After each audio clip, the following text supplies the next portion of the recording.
Yo. Chapter 1. I accidentally vaporized my pre-algebra teacher. Look, I didn't want to be a half-blood. If you're reading this because you think you might be one, my advice is close this book right now. Believe whatever lie your mom or dad told you about your birth and try to lead a normal life. Being a half-blood is dangerous. It's scary. Most of the time, it gets you killed in painful, nasty ways. If you're a normal kid reading this because you think it's fiction, great. Read on. I envy you for being able to believe that none of this ever happened. But if you recognize yourself in these pages, if you feel something stirring inside, stop reading immediately. You might be one of us. And once you know that, it's only a matter of time before they sense it too, and they'll come for you. Don't say I didn't warn you. My name is Percy Jackson. I'm 12 years old. Until a few months ago, I was a boarding student at Yancey Academy, a private school for troubled kids in upstate New York. Am I a troubled kid? Yeah, you could say that. I could start at any point in my short, miserable life to prove it, but things really started going bad last May when our 6th grade class took a field trip to Manhattan. 28 mental case kids and 2 teachers on a yellow school bus heading to the Metropolitan Museum of Art to look at ancient Greek and Roman stuff. I know, it sounds like torture. Most Yancey field trips were. But Mr. Brunner, our Latin teacher, was leading this trip, so I had hopes. Mr. Brunner was this middle-aged guy in a motorized wheelchair. He had thinning hair and a scruffy beard and a frayed tweed jacket, which always smelled like coffee. You wouldn't think he'd be cool, but he told stories and jokes and let us play games in class.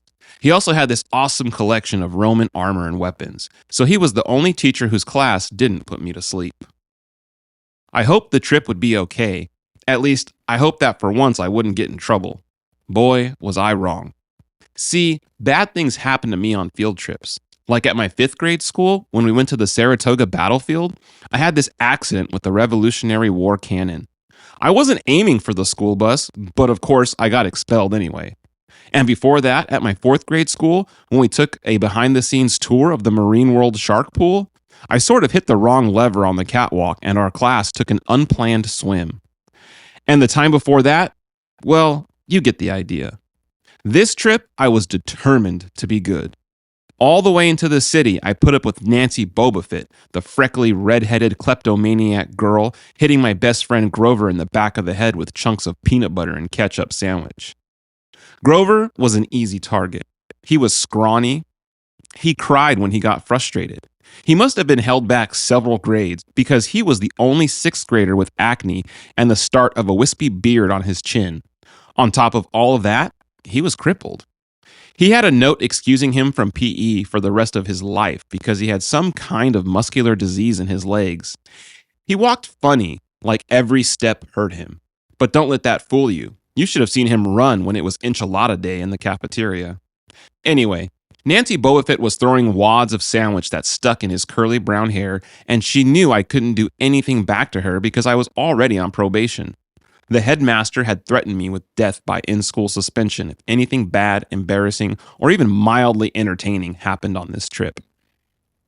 I'm going to kill her, I mumbled. Grover tried to calm me down. It's okay. I like peanut butter. He dodged another piece of Nancy's lunch. That's it. I started to get up, but Grover pulled me back to my seat. You're already on probation, he reminded me. You know who will get blamed if anything happens. Looking back on it, I wish I decked Nancy Bobafit right then and there. In-school suspension would have been nothing compared to the mess I was about to get myself into. Mr. Brunner led the museum tour. He rode up front in his wheelchair, guiding us through the big, echoey galleries, past marble statues and glass cases full of really old black and orange pottery. It blew my mind that this stuff had survived for 2,000, 3,000 years. He gathered us around a 13-foot-tall stone column with a big sphinx on the top and started telling us how it was a grave marker, a steal, for a girl about our age. He told us about the carvings on the sides. I was trying to listen to what he had to say because it was kind of interesting, but everybody around me was talking, and every time I told them to shut up, the other teacher chaperone, Mrs. Dodds, would give me the evil eye. Mrs. Dodds was this little math teacher from Georgia who always wore a black leather jacket, even though she was 50 years old. She looked mean enough to ride a Harley right into your locker. She had come to Yancey halfway through the year when our last math teacher had a nervous breakdown. From her first day, Mrs. Dodds loved Nancy Bobofit and figured I was devil spawn. She would point her crooked finger at me and say, "Now, honey," real sweet, and I knew I was going to get after-school detention for a month. One time, after she'd made me erase answers out of old math workbooks until midnight, I told Grover I didn't think Mrs. Dodds was human. He looked at me, real serious, and said, "You're absolutely right." Mr. Brunner kept talking about Greek funeral art. Finally, Nancy Bobofit snickered something about the naked guy on the steel, and I turned around and said, "Will you shut up?" It came out louder than I meant it to. The whole group laughed. Mr. Brunner stopped his story. "Mr. Jackson," he said, "did you have a comment?" My face was totally red. I said, "No, sir." Mr. Brunner pointed to one of the pictures on the steel. "Perhaps you'll tell us what this picture represents." I looked at the carving and felt a flush of relief because I actually recognized it. "That's Kronos eating his kids, right?" "Yes," Mr. Brunner said, obviously not satisfied. "And he did this because?" "Well," I racked my brain to remember. "Kronos was the king god, and—" "God?" Mr. Brunner asked. "Titan," I corrected myself. "And he didn't trust his kids, who were the gods. So, Kronos ate them, right? But his wife hid baby Zeus and gave Kronos a rock to eat instead. And later, when Zeus grew up, he tricked his dad, Kronos, into barfing up his brothers and sisters." "Ew," said one of the girls behind me. "And so there was this big fight between the gods and the Titans," I continued, "and the gods won." Some snickers from the group. Behind me, Nancy Bobofit mumbled to a friend, "Like we're going to use this in real life. Like it's going to say on our job applications, 'Please explain why Kronos ate his kids.'" "And why, Mr. Jackson," Brunner said, "to paraphrase Miss Bobofit's excellent question, does this matter in real life?" "Busted," Grover muttered. "Shut up," Nancy hissed, her face even brighter red than her hair. At least Nancy got packed too. Mr. Brunner was the only one who ever caught her saying anything wrong. He had radar ears. I thought about his question and shrugged. "I don't know, sir." "I see." Mr. Brunner looked disappointed. "Well, half credit, Mr. Jackson. Zeus did indeed feed Kronos a mixture of mustard and wine, which made him disgorge his other 5 children, who, of course, being immortal gods, had been living and growing up completely undigested in the Titan's stomach.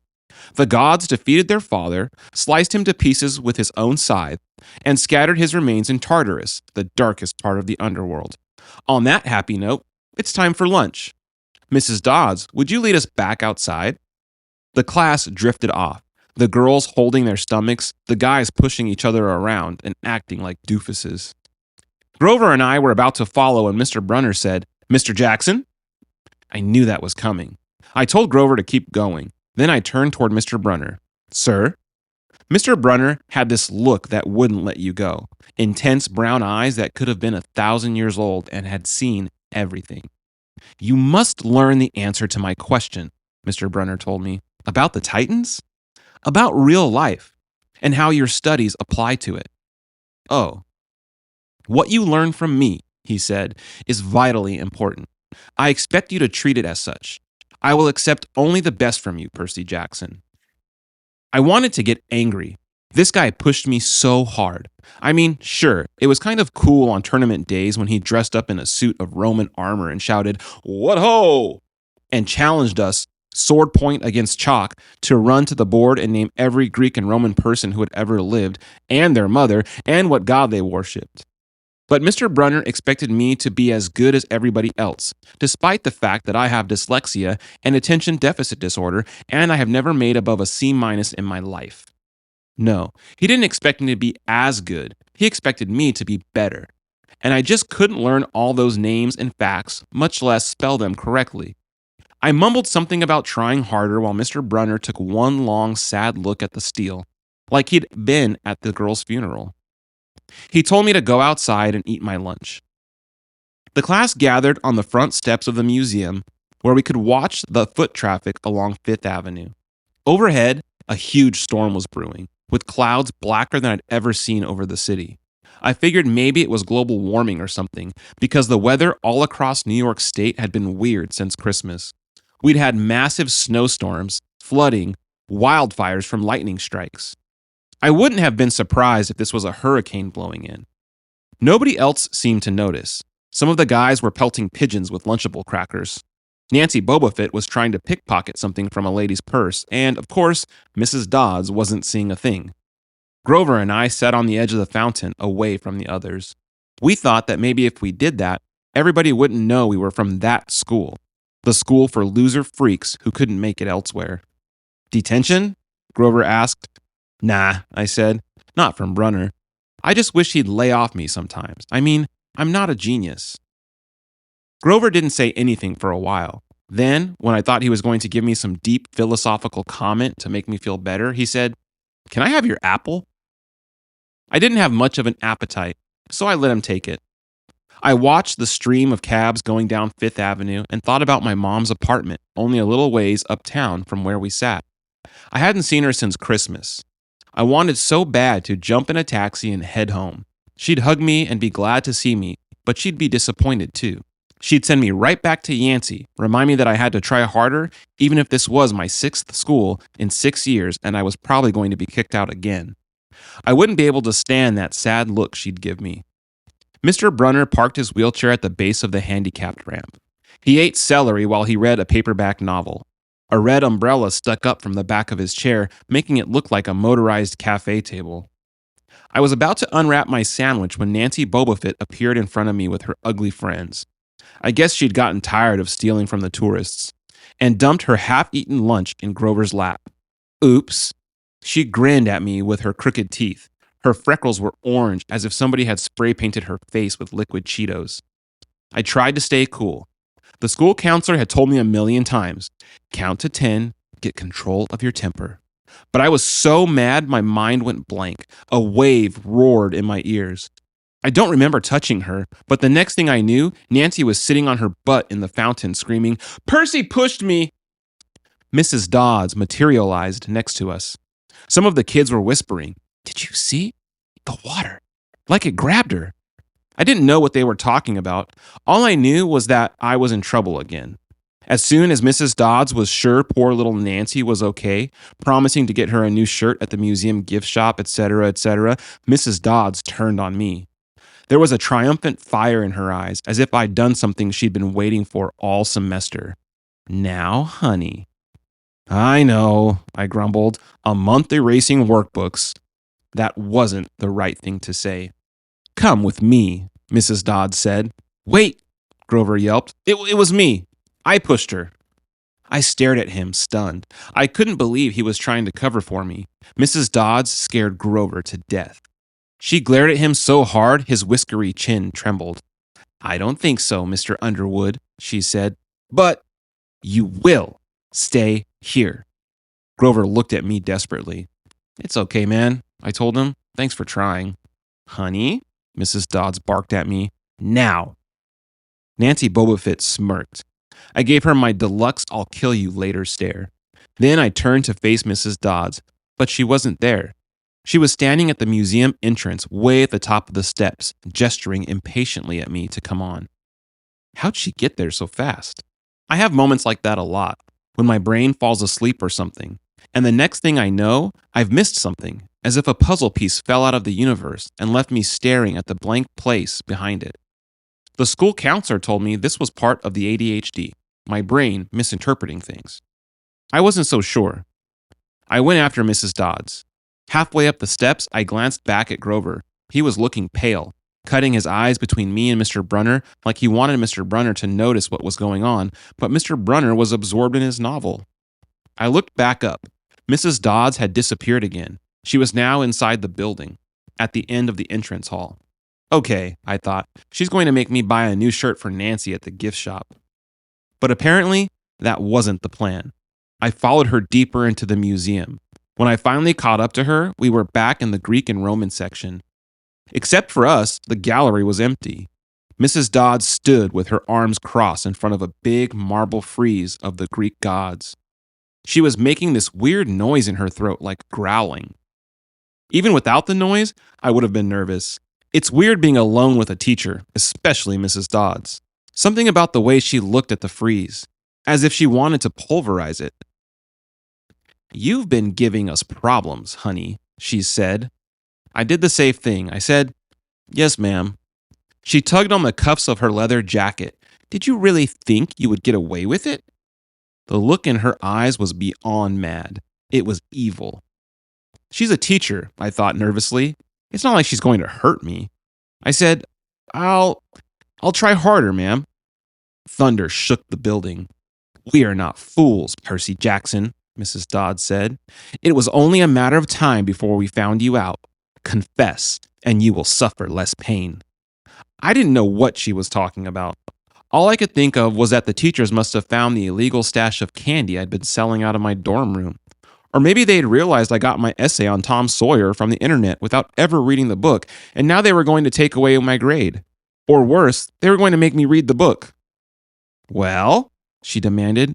"Ma'am, I don't—" "Your time is up," she hissed. Then the weirdest thing happened.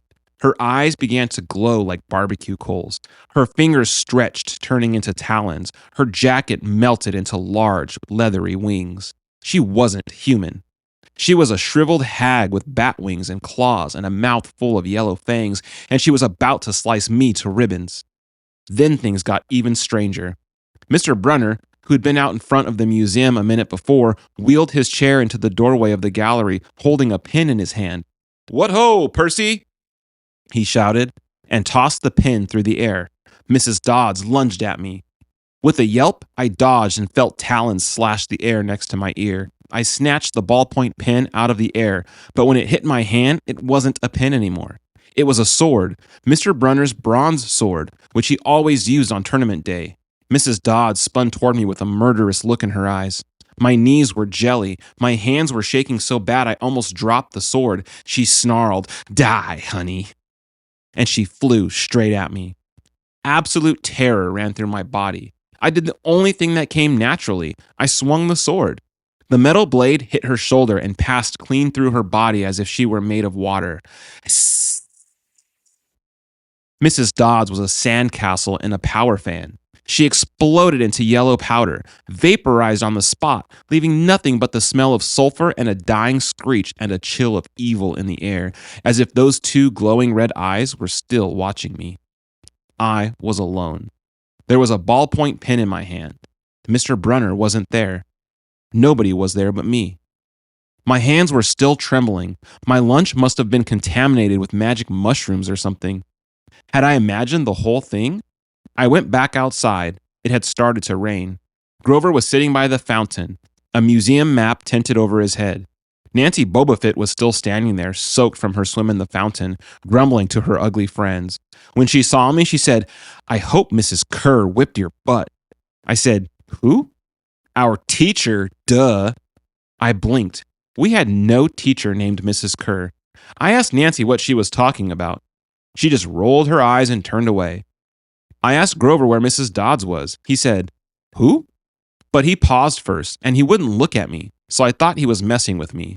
"Not funny, man," I told him. "This is serious." Thunder boomed overhead. I saw Mr. Brunner sitting under his red umbrella reading his book, as if he'd never moved. I went over to him. He looked up, a little distracted. "Ah, that would be my pen. Please bring your own writing utensil in the future, Mr. Jackson." I handed Mr. Brunner his pen. I hadn't even realized I was still holding it. "Sir," I said, "where's Mrs. Dodds?" He stared at me blankly. "Who? The other chaperone? Mrs. Dodds? The pre-algebra teacher?" He frowned and sat forward, looking mildly concerned. "Percy, there is no Mrs. Dodds on this trip. As far as I know, there has never been a Mrs. Dodds at Yancey Academy. Are you feeling all right?"